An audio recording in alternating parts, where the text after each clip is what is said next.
બ્રહ્માણીનગરમાં પરંપરાગત ગરબાની ભવ્ય રમઝટ, ભક્તિ અને સેવાના સમન્વયથી માહોલ ભક્તિમય બન્યો। નવરાત્રિના પાવન પર્વ નિમિત્તે સાબરકાંઠા જિલ્લાના હિંમતનગર સ્થિત બ્રહ્માણીનગર ખાતે દર વર્ષની જેમ આ વર્ષે પણ માતાજીના ચોકમાં ગરબાનું ભવ્ય આયોજન કરવામાં આવ્યું હતું। વર્ષો જૂની પરંપરાને જીવંત રાખતા ગરબા મહોત્સવમાં ભક્તિ, આસ્થા અને સેવાનો અદ્ભુત સમન્વય જોવા મળી રહ્યો છે। ચોકમાં માતાજીની સ્થાપના બાદ અહીં મોટી સંખ્યામાં મહિલાઓ, વડીલો અને બાળકો પરંપરાગત વસ્ત્રમાં સજ્જ થઈ ગરબાની રમઝટ બોલાવી રહ્યા છે। અહીંની વિશેષતા એ છે કે ખેલૈયાઓ ઉઘરા પગે, ખાલી પગે ગરબા રમે છે, જે તેમની માતાજી પ્રત્યેની ઊંડી આસ્થા અને શ્રદ્ધા દર્શાવે છે। આ સમગ્ર આયોજનમાં સમસ્ત ગ્રામજનો ઉત્સાહભેર જોડાય છે અને ધામધૂમથી માતાજીના ગરબા ગવાય છે। બાળકો માટે તુલા અને બાધાનું ધાર્મિક મહાત્મય, ધાર્મિક વિધિઓના ભાગરૂપે અહીં બાળકો માટે તુલા કરવામાં આવે છે અને તેમની બાધાઓ પણ પૂરી કરવામાં આવે છે। ગ્રામજનો માટે આ એક પવિત્ર પ્રસંગ છે, જ્યાં તેઓ પોતાના બાળકોના સુખ કલ્યાણ માટે માતાજીના આશીર્વાદ મેળવે છે। ગરબાના સુંદર આયોજનની સાથોસાથ આયોજકો દ્વારા સેવાકીય કાર્યો પર પણ વિશેષ ધ્યાન આપવામાં આવ્યું છે।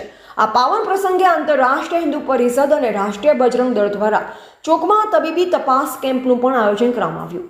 આ સેવાકીય પહેલથી ગ્રામજનોને આરોગ્યલક્ષી લાભ મળ્યો હતો। ઉપરાંત સારું પ્રદર્શન કરનાર અને ઉત્કૃષ્ટ ગરબા રમનાર ખેલૈયાઓને ઇનામો આપી તેમનો ઉત્સાહ વધારવામાં આવ્યો। સમસ્ત ગ્રામજનોને આયોજકોના સુંદર પ્રયાસોથી બ્રહ્માણીનગરનો આ ગરબા મહોત્સવ ભક્તિ, આસ્થા અને સેવાના ત્રિવેણી સંગમ સાથે નવરાત્રિની ઉજવણીને એક અનોખું જ રૂપ આપી રહ્યો છે।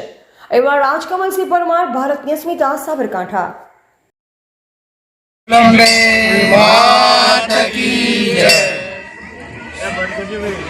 33 વર્ષથી સતત ચાલતી નવરાત્રિ 1993ની અંદર શરૂઆત થયેલી અને ધીરે ધીરે આખા હિંમતનગરની અંદર એની વ્યાખ્યા પ્રસરતી જઈ અને માતા, બહેનો, ભાઈઓ અહીંયા નવરાત્રિ ચોકનું મહત્ત્વ એટલું બધું છે કે એને પારે જે કોઈ માનતા માને છે અને એ સિદ્ધ થાય છે।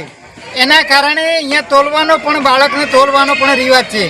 એટલા માટે કરીને દરરોજ અહીંયા એક કાંટો છે અને કાંટાની અંદર બાળકને જે જેની માનતા હોય, શ્રીફળથી અથવા પેડાથી અથવા કઈ જે ગોળ અને સફરજનથી, સાકરથી આ રીતે અહીંયા તોલવામાં આવે છે અને એની વ્યાખ્યા દિવસે દિવસે વ્યાખ્યા પ્રસરતી જાય છે। બોલો અંબે માત કી જય। બોલો શ્રી અંબે માત કી જય। આજે નવરાત્રિના પાવન પર્વ નિમિત્તે બ્રહ્માણીનગરના નવરાત્રિ ચોકમાં આપણે સૌ ભેગા થયા છીએ અને હિન્દુ શાસ્ત્ર મુજબ પરંપરાગત 33 વર્ષથી અવિરત બ્રહ્માણીનગરના તમામ સભ્યો ગરબાનો, માતાજીની સેવાનો લાભ આપી રહ્યા છે અને અમે બધા લાભ લઈ રહ્યા છીએ। તો આ પાવન પ્રસંગે સૌનો આભાર માનું છું અને માતાજી તમામ ભક્તોને, બ્રહ્માણીનગરના તમામ રહેવાસીઓને કૃપા વરસાવતા રહે એ જ અભ્યર્થના। અહીંયા બ્રહ્માણીનગરની અંદર 1993થી અવિરત નવરાત્રિનું આયોજન થાય છે અને સર્વ જ્ઞાતિના ભાઈઓ, બહેનો, માતાઓ, વડીલો તેમજ નાના નાના ભૂલકાઓ માતાજીના ચાચર ચોકમાં રાસ ગરબાનું આયોજન કરીએ છીએ અને લોકો ગાય છે। અહીંયા ખાસ વિશેષતા એ છે કે કોઈ પણ નાના બાળકની કોઈ પણ બાધા રાખી હોય તો તેને કોટામાં તોડીએ છીએ અને પ્રસાદી રૂપે ગ્રામજનોને આપીએ છીએ। અહીંયા દર વર્ષે કન્યા પૂજનનું પણ આયોજન કરવામાં આવે છે અને માનો કે આરોગ્યલક્ષી સેવા કેમ્પનું આયોજન કરીએ છીએ। આયુર્વેદિક છે, એલોપેથિક છે તે અને 108ની અવિરત સેવાઓ અહીંયા લોકોને આપીએ છીએ।